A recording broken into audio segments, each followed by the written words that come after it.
हमारे साथ है श्री अमरनाथ जी यात्रा वेलफेयर सोसाइटी के राष्ट्रीय अध्यक्ष राजू चंदेल जी।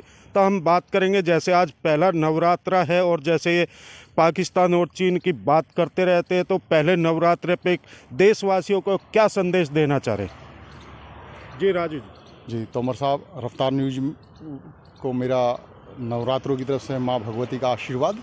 और मैं आपको कह देना चाहता हूँ कि आज हमारे तेजस्वी प्रधानमंत्री एक योगी हैं, मैं उनको योगी की संज्ञा में देखता हूँ। तो आज जैसे हमारे इतिहास गवाह है, बड़े बड़े योगी महायोगियों ने तप करके बड़े बड़े हथियार, मैं कहता हूँ विध्वंसक शक्तियाँ जो शत्रुओं का नाश करती हैं वो प्राप्त की हैं। तो हमारे मोदी जी ने भी ये कोरोना काल में जो तपस्या करके जो DRDO को जो नए आविष्कार किए हैं, 10 अस्त्र ऐसे प्रकट किए हैं माननीय मोदी जी की सरकार ने और DRDO ने और इसरो ने, कि हमारे जो पहले जो ग्रंथों में हमने देखा, महाभारत काल में देखा, जो विध्वंसक अस्त्र थे, आज वो फिर प्रकट हो गए हैं। तो आज भारत की सेनाओं को चौथे नंबर पर, यानी विश्व की चौथे नंबर की हमारी सेनाएं आज शुमार हो चुकी हैं।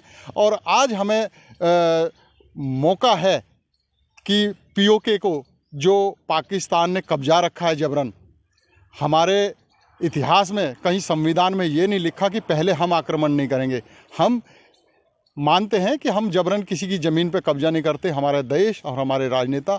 लेकिन हम ये भी नहीं कि सामने वाले आक्रमण करने की हम पे चेष्टा करें हमारे भारत पर और हम चुप बैठे रहें।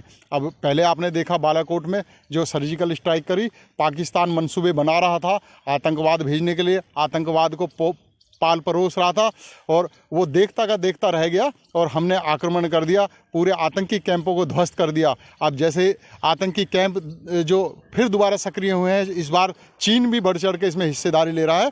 तो मैं बता देना चाहता हूँ, इनको पता भी नहीं चलेगा, ये शक्ति माँ की उपासना हमारे माननीय मोदी जी कर रहे हैं। वो एक लौंग और पतासे के उस पर रहते हैं और उनकी साधना संपन्न होगी। और देखिए, रावण के पुतले फूकने से पहले ही हमारे जिस तरह बर्फ़ है, ठंड है, उस हिसाब से जो न्यूज आ रही कि जो चीन के जो सैनिक है वो सर्दी के कारण मर रहे, सर्दी ही सहन नहीं हो रही। तो वो लड़ाई बिल्कुल आपने अच्छा क्वेश्चन किया। चीन की औकात ही नहीं है भारत से लड़ने की। ये 1962 का नहीं है, 2020 का और मोदी जी का भारत है।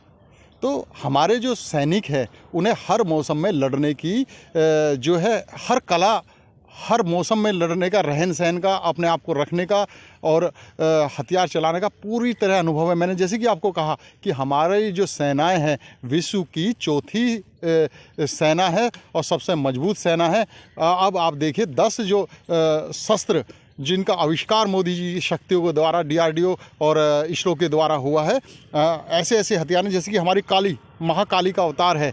अगर उसको किसी बॉर्डर पर तैनात कर दो, सामने से कोई भी हवाई जहाज या कोई मिसाइल आ रही है, वो कूड़ा कबाड़ा बन जाएगी। मैं कहता हूँ कि बगैर किसी हथियार के छोड़े उसकी जो लेजर किरणें हैं वो उसको तबाह कर देगी, बर्बाद कर देगी। राजू चंदेल जी, जैसे अभी चीन ने टेंटों के ऑर्डर दिए सैनिकों के, क्या टेंट से लड़ाई करेंगे? देखिए, इनके बस की कुछ नहीं है और उसकी औकात नहीं है लड़ने की। ये छद्म युद्ध लड़ रहे हैं, पाकिस्तान को उकसा रहे हैं और पाकिस्तान पूरी तरह बर्बाद हो जाएगा। उसकी इकोनॉमी पूरी तरह जीरो हो चुकी है, वो भुखमरी का शिकार है। वो आप देखिए कि वहाँ की जनता ने, वहाँ की 11 पार्टी इकट्ठा होकर के उसकी सरकार गिराने जा रही है। आप देखिए, दिसंबर से पहले इसकी सरकार ही गिर जाएगी। Thank you.